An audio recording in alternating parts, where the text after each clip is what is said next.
Okay, so it's December now, which means we're pretty comfortably into the off season, and I've really wanted to get outside and make some videos. We got hit with a bunch of snow here in Rochester, and it was really windy, as it does get in the Northeast this time of year. I think it was like almost 40-mile-an-hour wind gusts yesterday with snow on the ground, and it actually got a little bit nicer out recently, or at least a little warmer, I guess I would say. But yeah, it's gonna be pouring rain literally all day long and most of tomorrow. So I didn't want to go too long without making a video. I was making breakfast this morning, and I thought I would show you guys something that I do in the off season that I don't think anyone else does.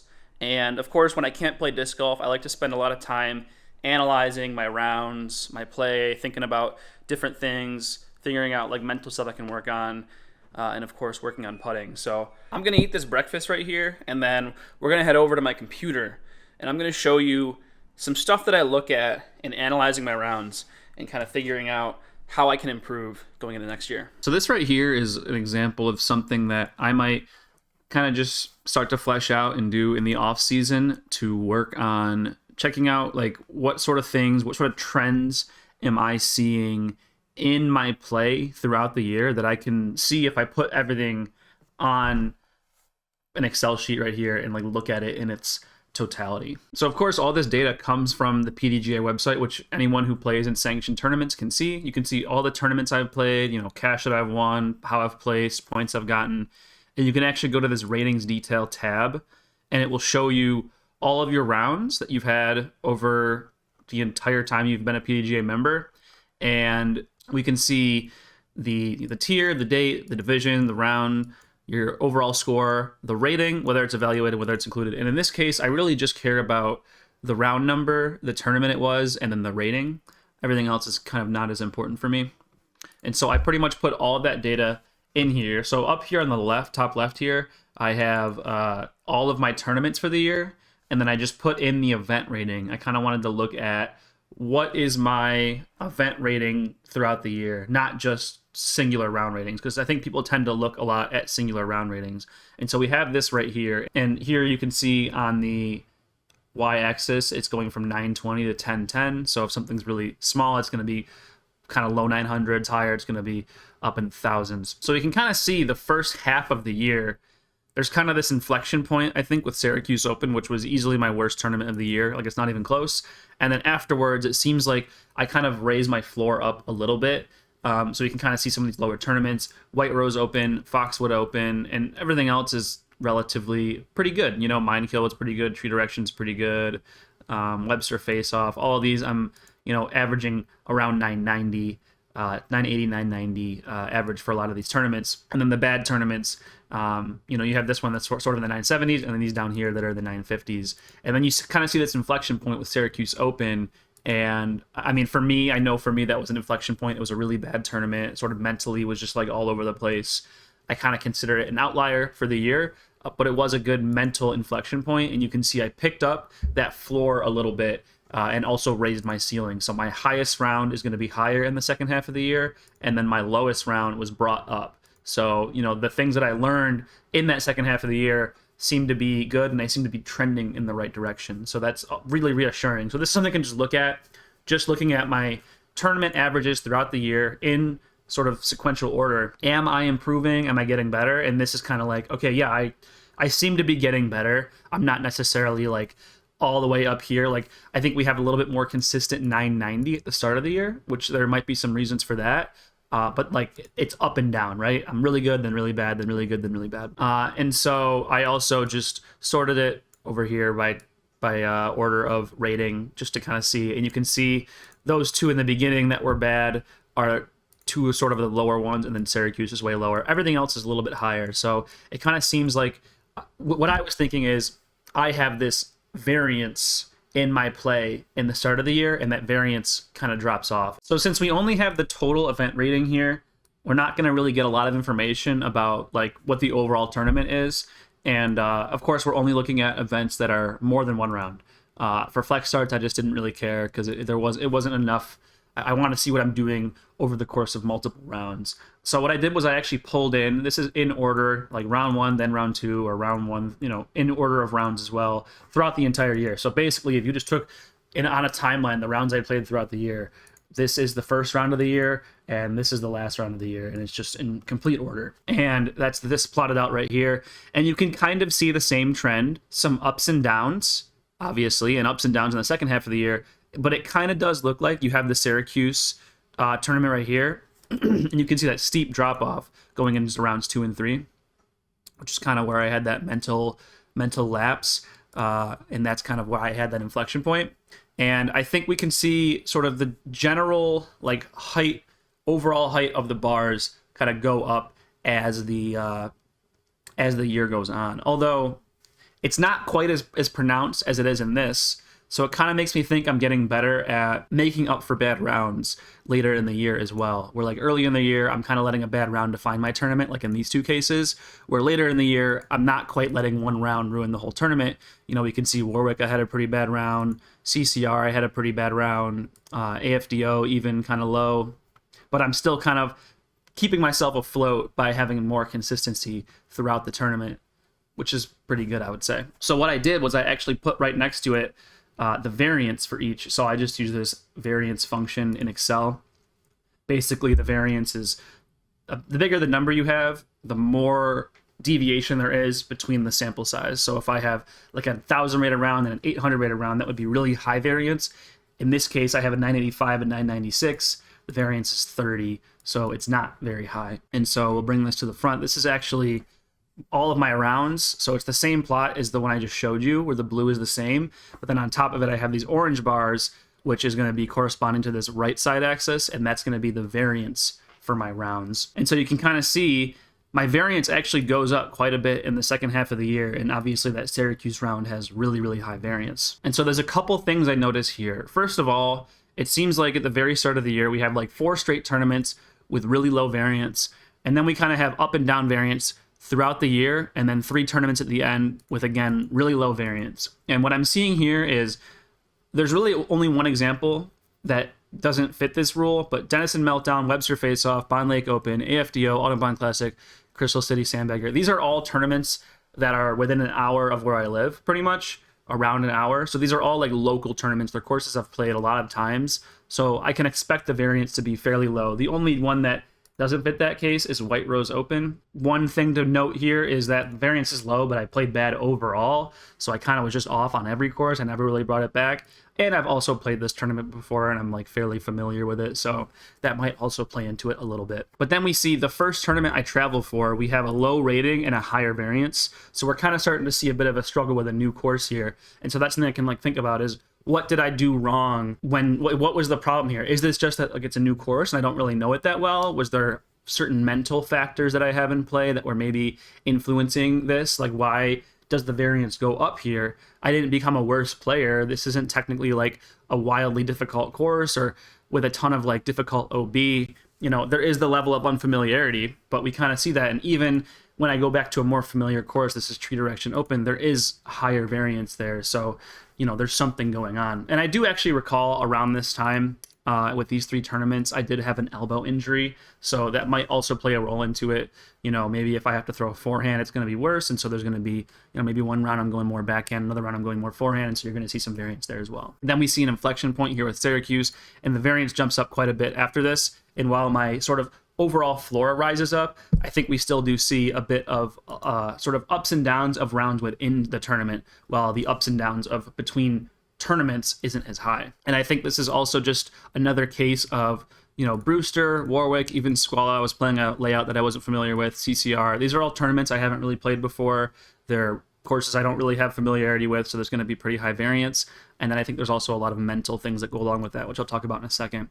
And then back into the end of the year, sort of the same level we've seen throughout that second half of the year, with the exception of, I would say, Squala Open and maybe CCR, but just with lower variance. So I'm kind of playing at the same level, but I'm keeping it tighter, and so I'm not really having the high highs and the low lows, which is, I think, when you want to improve, you want to keep things close together and then just raise them. So you kind of want to be really tightly packed in your rating so that you're not jumping all over the place. Because if you can have one really, really good round and one really, really bad round, there's not like a baseline level you have to bring up. You have to bring that really bad round way up. You have to figure out why is it so bad, where if all I got to do is get a little bit better at certain little things, everything's just going to come up together, where I'm trying to like fight two battles by trying to do this all the time, but also not do this. But that's kind of just my philosophy. So I feel like when I look at this, I can see that I've become a better player in sort of my event ratings throughout the year, but my variance has gone up. So if I can bring this variance number down,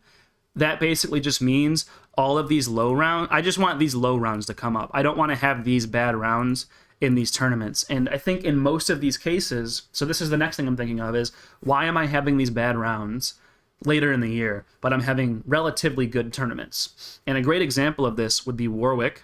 I had a good round 1, a good round 2, a really bad round 3, and then like an okay round 4. This is in the 960s. I would say, yeah, this was a 930 something, really, really bad round 3, and then, maybe could have been better round 4. And so I'm kind of looking at that and saying, it seemed like the tournament started off well, and I kind of started to fall off a little bit. So I started actually looking at this. This is for every single round, I just went in and I subtracted the last round rating minus the first round rating. So this is the difference between my first round and my last round. And basically what I'm trying to think about here is, what is the difference between me coming into the tournament and me leaving the tournament? Because I think when you go into a first round, you kind of have a lot of things built up, a lot of narratives built up, and that's gonna influence how your round goes. And that's going to be, am I nervous about this tournament? Did I play poorly at this tournament before? Am I in good shape? Am I feeling good? Did I get enough sleep? Sort of all these mental factors that go into it that have built up over the past maybe a couple days or weeks leading up to the tournament. And then that last round is, did I play well throughout the tournament? Did I play poorly throughout the tournament? Did I have some sort of mental lapses in the tournament? Did the weather get really bad? I think there's then what's going to happen at the end of the tournament. And like, for an example, maybe you come into a tournament and you're really, really nervous. And so you have a really shaky first round, or even really bad first round. And then that second round ends up being really good, or your last round of the tournament ends up being really good because you kind of just didn't play that well. And you're just like, you know what, screw it. I'm just going to play and just have fun. And maybe your second round or your last round ends up being way better because of that, because you've let yourself go a little bit. And I think I find myself doing that a lot. So I wanted to look at this, and I kind of found that I didn't really plot this, but throughout the year, it seems like, and I actually I have these highlighted in red. I don't really care about these two. Syracuse Open, again, just wildly inconsistent. I don't think very good indication of anything. So I'm considering an outlier. And then as we see here, Crystal City Sandbagger, I did get injured throughout this tournament, so naturally my round rating is going to go down in that second round because of the injury.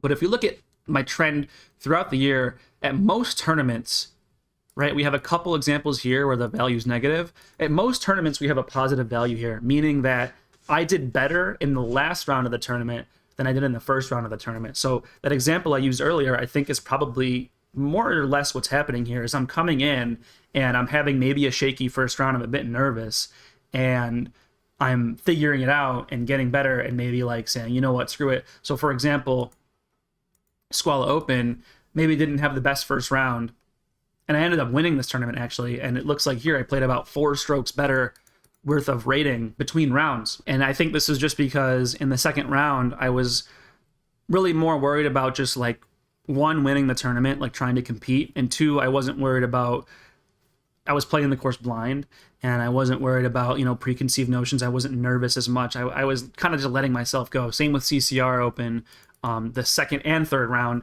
I had a really bad first round, and the second and third round, I was really just like, you know what? I'm probably not going to cash. I'm just going to try to have fun. I'm just going to like try to play well and focus up, and I'm not going to worry about like, trying to meet a certain expectation for myself. And so I think that's kind of the case with both of these. And so coming in with expectations and then letting those go in that last round is something that you'll see here. And I think when you look at these numbers, what you really want to see is something like this, where it's a small positive number. So like, I'm going to get better throughout the tournament. I think naturally you want to get a little bit better throughout the tournament because you're going to have little things you got to fix, maybe certain discs you're throwing that week, or certain holes that maybe you figure out and you want to adjust throughout the day or throughout the week. You want to be able to make those little adjustments as opposed to getting worse at them, but you don't want yourself to be so unprepared that these numbers are really big like we see here. So with CCR Open, I think I was very unprepared that first round because it was a new course for me and I didn't really understand it, and maybe I was mentally not in the right spot. And it wasn't until I came back and played it again 2 days later, because the second round was a different course, that I kind of got things a little bit more in check and played a lot better. I can bring that with me next year, and hopefully this number is still positive. I'm still fixing things that I'll mess up in the first round, but I'm not going to see this massive difference between the 2 rounds. And then obviously, you know, like Mindkill here, we don't want to see big negative numbers, where usually a big negative number just means I mentally fell apart. Maybe I made a mistake early in the second round and I thought, oh, I can do, you know, I can get a top 10 at this tournament or a top 20, or I can cash or whatever I'm thinking. And then I start to do poorly and I mentally fall apart. And that's where we see these negative numbers, is when I create a narrative, the narrative seems to be off track, and then I mentally sort of fall apart because I am not meeting the thing that I thought I was going to meet. Another thing I looked at was variance with vacation days, and I actually looks like I screwed up this data right here, so we can ignore this first column right here. But this right here, I again ignored Syracuse, but I just took the variance that I calculated and I averaged all of them up, and it looks like days where I'm taking vacation off of work, I have a higher variance. And obviously this could be because I'm traveling and playing courses I don't know, but even in some of these days where I didn't have to take vacation, I was traveling and playing courses I didn't know, and still it was lower. And I think that's kind of a narrative where it's like, you know, maybe I'm putting pressure on myself because I'm taking vacation off of work and because I feel like I have to make the most of it, and that's just like an outside pressure I'm putting on myself. So this is just like a little thing I wanted to look at. I felt like that was a narrative I had for myself. And I think finding these narratives that you have when playing tournaments, what are you telling yourself going into the event, during the event, and after the event, that are influencing your mental state when you're playing? And I think you'll find that there's a lot of narratives that you're going to have, and fixing the ones that are making you play worse are going to be sort of the worst. You want to have good narratives, like, I'm a good putter, I'm a good player, I can do well in these courses, I have a plan and I can stick to it. These are all good narratives that we want to create. And I think a lot of these ones that I'm doing where I'm traveling and using vacation, I'm creating a bad narrative of, hey, you know, this is time off work, you only get so many of these, you better make the most of it. I think that's a bad narrative. So, I mean, this is kind of like what I look at throughout the year. I just want to see, am I trending in the right direction? I'm trying to do a check on myself. Like, were the things that I did for the past year good? Like, did I learn things throughout the year? And it looks like I kind of did. I think there's some things to be learned, though. Like, when I look at my year, I kind of see, hey, I had these higher highs and, you know, better tournaments as the year went on, but these orange bars are kind of hidden behind the curtains. What you're not seeing is, hey, you know, even though I had better finishes later in the year, it was like up and down. I had a bad round and then I bounced back with a really good round. And so how can I fix that? I'm capable of these good rounds, but how do I make those back to back and not bad then good? And so this is something to jump into, and that's where I start to look at, you know, this last minus first thing. Am I going in and having bad first rounds? Am I creating narratives for myself, and then looking at just sort of the data throughout the year. So, and of course, if there's anything that, if anyone ever does anything like this, I'd love to know different ways that you analyze your tournament performance. This is always something that I'm trying to look at, just because I always want to analyze every part of what I do, and figure out how I can get better at it. But you can learn a lot by looking at this stuff and seeing what your trends are throughout the year. So hopefully this is kind of insightful to some people. I know that, like, not everyone's playing disc golf in this way where they're trying to, like, tightly analyze every little thing that they're doing, but I am, and hopefully those that are found this helpful or useful, and maybe someone else can find something out of it and see some trends and pick out some narrative that they built for themselves and fix them going forward. Anyway, I have no idea if anyone's going to care about this video. This video might absolutely bomb and be terrible. Use code Chili at OTB to get free shipping on your order for the rest of December, and then we'll have a new code in January. Thanks for watching. I'll see you next time. Peace.